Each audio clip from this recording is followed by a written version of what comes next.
फरवरी 2026 की शुरुआत कच्चे कर्मचारियों के लिए न्याय की एक नई किरण लेकर आई है। सालों से राज्य सरकारें और विभाग कोर्ट में एक ही बहाना दोहराते आ रहे थे। हमारे पास स्वीकृत पद नहीं है, इसलिए हम कर्मचारियों को पक्का नहीं कर सकते। लेकिन अब सुप्रीम कोर्ट और हाई कोर्ट के ताजा आदेशों ने सरकार के इस आखिरी हथियार को भी कुंद कर दिया है। अदालत ने बेहद सख्त और साफ शब्दों में कहा है, अगर किसी विभाग में 10-10, 15-15 साल से एक ही काम लगातार कराया जा रहा है तो यह अस्थायी काम नहीं, यह स्थायी आवश्यकता है। कोर्ट ने साफ कर दिया है कि पद अपने आप आसमान से नहीं टपकते। अगर पद सृजित नहीं किए गए तो यह सरकार और प्रशासन की विफलता है, कर्मचारी की सजा नहीं।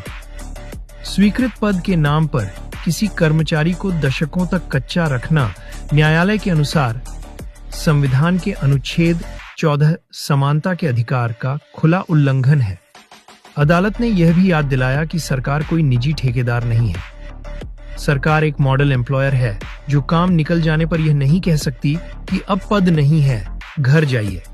कच्चे कर्मचारी साथियों, फरवरी 2026 के इन नए फैसलों ने स्थायी अस्थायीता यानी सालों तक कच्चा रखकर काम कराने की सोच को जड़ से उखाड़ फेंका है। कोर्ट का संदेश बिल्कुल साफ है, अगर काम स्थायी है तो पद भी सृजित करना होगा और कर्मचारी को उसका हक भी देना होगा।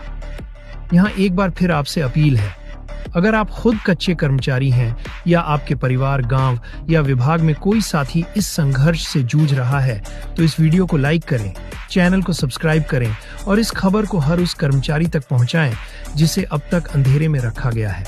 अब तस्वीर बदल रही है। हरियाणा से लेकर झारखंड तक कच्चे कर्मचारियों के संगठन इन फैसलों के आधार पर नियमितीकरण की लड़ाई को और तेज करने की तैयारी में है। सरकार अब पोर्टल, नियम और प्रक्रियाओं के जाल में उलझाकर इस मांग को ज्यादा दिनों तक दबा नहीं पाएगी। लड़ाई लंबी है, लेकिन अब कानून कच्चे कर्मचारियों के साथ खड़ा है। लड़ेंगे और जीतेंगे।